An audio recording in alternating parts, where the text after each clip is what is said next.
Hi, welcome back to the Latino Paradox. I'm Ruben Navarrette with my friend Arnold Torres. Our topic today is trade and NAFTA specifically, and whether NAFTA, the North American Free Trade Agreement, might be on its way out, or at least in for a major overhaul by the Trump administration and the governments of Canada and Mexico. Arnold, what is this dynamic, this whole debate over NAFTA, and particularly the fact that, consistent with our theme here on the Latino Paradox, you have a very big population of people, 54 million Latinos in the country, who are very visible in every part of American life, and yet invisible when it comes to this NAFTA debate. What does this tell us about what's the major issue? How did we get here? We got here because Presidents Clinton and Salinas Gortari thought that NAFTA and promoted NAFTA as one of those measures that would keep Mexicans in Mexico because it was going to stimulate the economy of Mexico. Well, it did stimulate the economy of Mexico. It resulted in many millions of Mexicanos coming to the United States because of the imbalance in the agricultural component of NAFTA. But now when you look back on NAFTA, you see that California and Texas have become the biggest traders with Mexico. Everyone seems to be, well, not everyone, but many sectors of American society and certainly Mexico are benefiting from NAFTA. Is it perfect? Under no circumstances. But the million-dollar question is, we're dealing with it in the same context as Obamacare. We're not trying to improve it. We're just trying to repeal it. So in terms of how we got here, I think we got here in part because of the European Union. We wouldn't have a NAFTA if not for the European Union. When the European Union was created and this trade bloc was created of European countries where you could go travel between the countries very easily, they created this sort of sense of envy in North America. We ought to do that too, they said. You have the euro. There was actually a discussion at one point about a coin here in North America called the Amero. That would be a common coin between the three countries. So we really drank the Kool-Aid on that. I drank it. A lot of people drank it.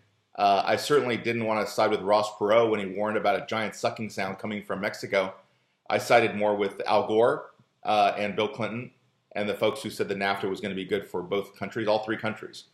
So we got here because of a desire to be like the European Union and because they had some very good salespeople selling us on NAFTA. The second question, though, is what are we doing wrong and why is it that we're invisible in this debate? Well, I think just a very important point, NAFTA was a recognition that a global economy was coming along. And the United States is no longer dictating much of anything in this world as it once did. NAFTA made a lot of sense.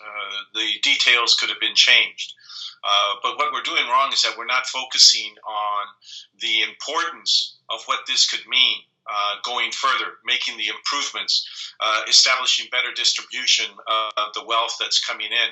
But it's definitely a reality that you cannot think that doing away with NAFTA is going to somehow bring back manufacturing jobs to the United States.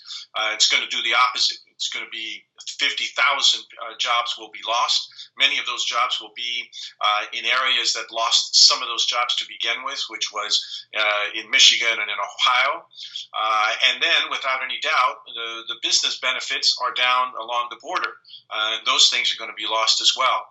So we're failing as Latinos to recognize this miserably. I mean, we just don't talk about it. We ignore it. We focus on immigration, failing to recognize that NAFTA could, in fact, have very negative consequences for the issue of immigration. And I think we're making that very fundamental mistake of always being so focused on only one issue as opposed to recognizing that we've got tremendous amount of things on this table that we've got to be able to address. I think what we're doing wrong is that we're blurring the lines between various types of Latinos. I'm ambivalent about NAFTA. I don't really care if it gets done away with, if it gets revamped, because NAFTA has not delivered for common Mexicans, for Mexican farmers who were priced out of the business, out of trade, because corn farmers in Nebraska get government subsidies from the U.S. that the corn farmers in Mexico can't compete with. So NAFTA is kind of a champagne problem. NAFTA is something for the elites to chew on. It doesn't really impact the vast majority of Mexicans, the vast majority of Mexican Americans. There are Mexican Americans who do business with Mexico, who have deals with Mexico, who consult, who go down to Mexico, who do whatever they do with Mexico. And there are Mexicans in Mexico who do business in the U.S., but those are very small percentages of people. The vast majority of Mexicans and Mexican Americans did not draw benefit from NAFTA.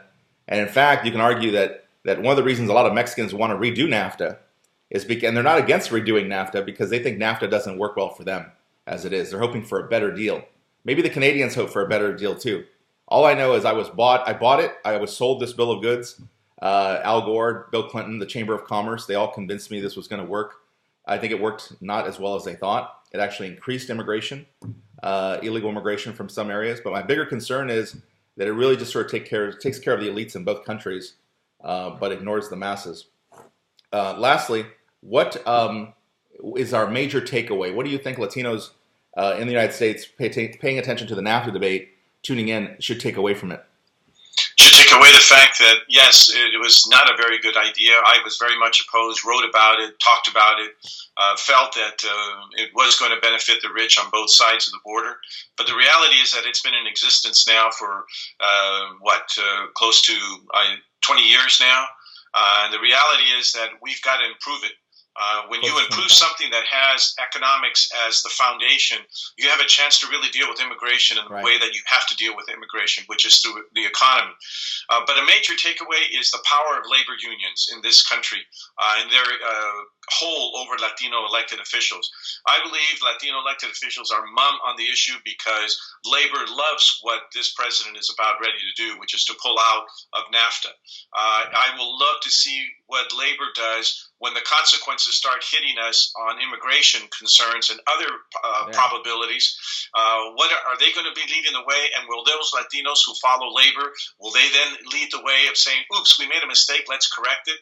That's what is a major takeaway, is this phenomenal reliance and relationship between labor unions and Latino elected officials, and the fact that we have little independence when it comes to these kinds of issues, because if labor is involved, we don't want to do anything against labor. It's a very good point. I think for me, the main takeaway is that, Latinos are a part of the labor movement. They are, a lot of those labor union jobs are Latino jobs.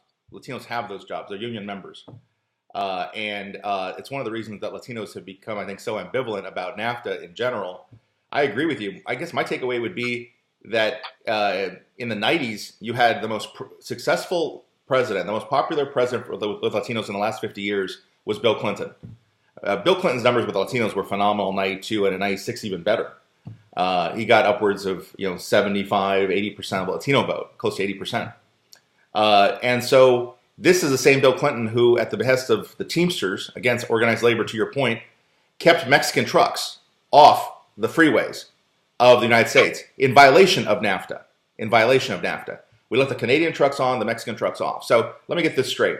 You're a Latino, you vote twice for Clinton, yay, Clinton loves us, and the labor unions control Bill Clinton and the Democratic Party, and they keep the Mexican trucks off the freeway, and that's an injustice to your Mexican brethren south of the border. Where does that leave you? What are you going to do next time? Vote independent? So that's why I'm ambivalent, because we as Latinos get screwed by Republican presidents named Trump, but we get screwed by Democratic presidents named Clinton. I'm ambivalent.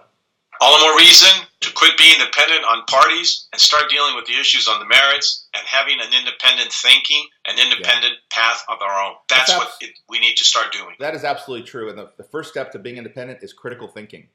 Yeah, that's the first thing you do. Before you act, you have to think.